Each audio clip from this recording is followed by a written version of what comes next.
Do content creators make real estate investment look too easy? Let's talk about the risks you'll need to avoid in 2022.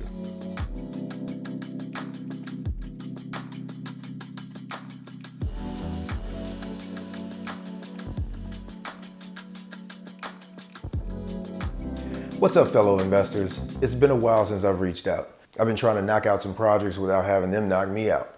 I've been thinking about you and wanted to discuss a topic that came up recently while reading an article. I can't think of where I got the article from, but it basically said that content creators should be cautious about making real estate investment videos without discussing the risk involved and how a down market could affect their projects.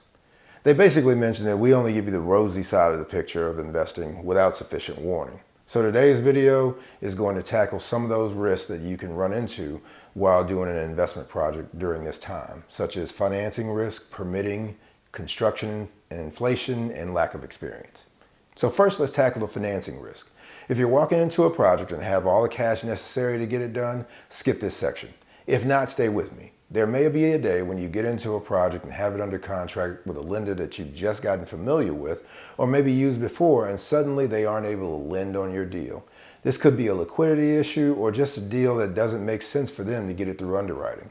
What do? In my situation, in my current project, it happened to me. The preferred lender on the deal was running out of cash while I was in escrow because some of the other deals that they had under their portfolio weren't able to close for whatever reason. So it left me in a difficult position.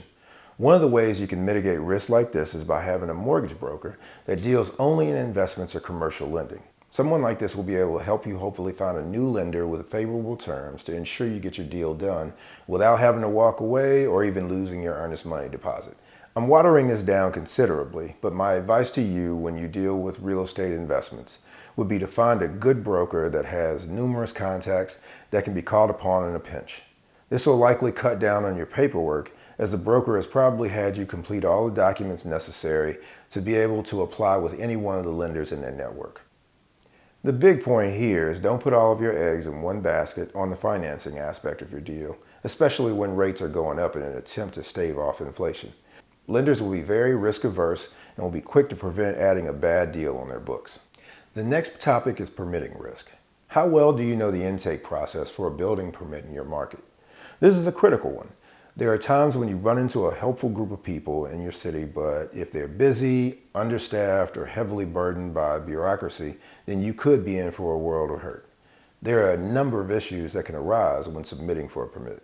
The scope of work could cause a number of reviews by the city or by zoning officials. Your permit could require extra documentation from an engineer. There are a number of ways you could get stuck. So my recommendation to you is to start your conversations with the planning department before purchasing the property.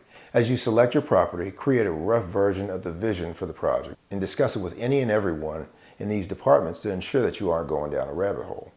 Get an architect or designer involved that has a good track record of getting permitting issues resolved if you aren't comfortable in those areas.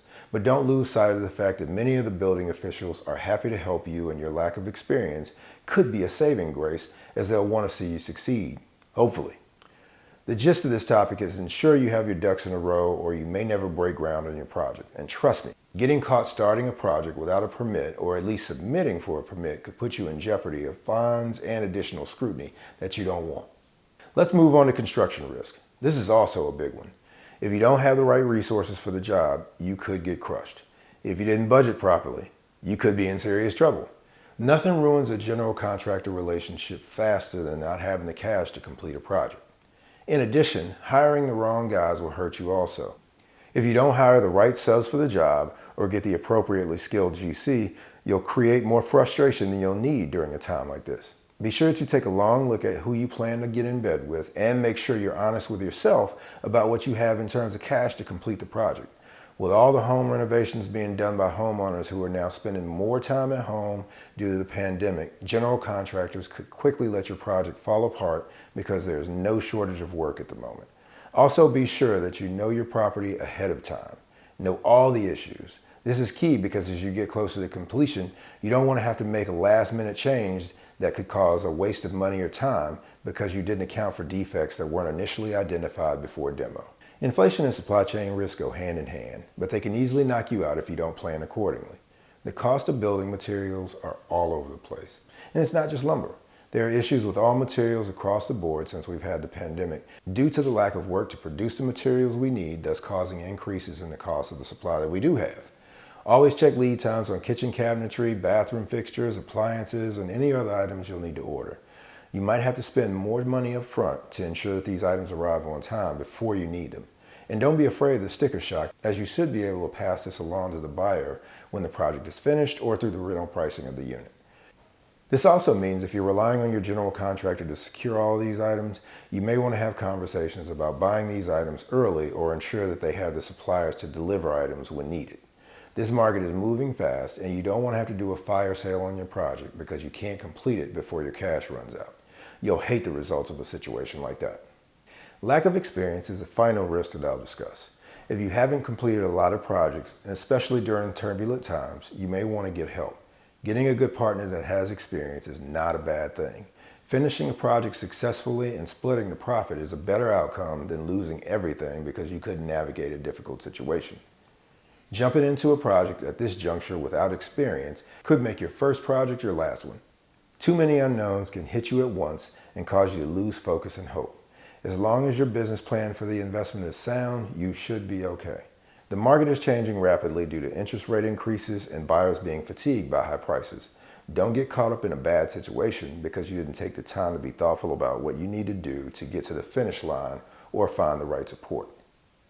One other thing, there will likely be a slowdown in sales or a decrease in pricing on properties in the future.